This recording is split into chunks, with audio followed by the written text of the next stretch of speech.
So I heard you missed out on everything that happened at the Belgian Grand Prix this weekend, so I'm going to give you in on the most important details. I have my laptop here, and let's get into it. Lewis hit an engineer with his right front tire when the engineer tried to make an adjustment on the front wing.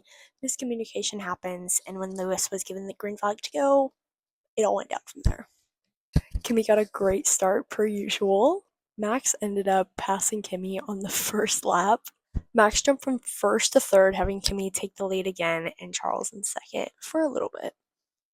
George Russell and Lewis crashed on the opening lap. George was out for the entirety of the Belgian Grand Prix and he went into the gravel. Lewis was given a 5-second penalty for crashing into George.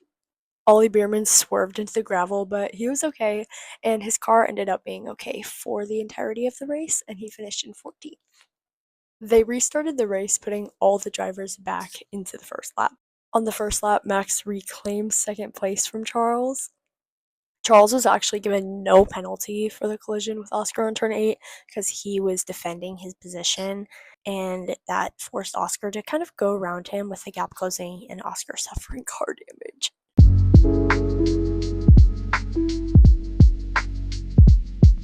Oscar went from a potential P3 to P5 at the moment. Mercedes, specifically Kimi, got a great time in for their pit at 2.6 seconds. Lap 5, Sergio had rear failures and DNF.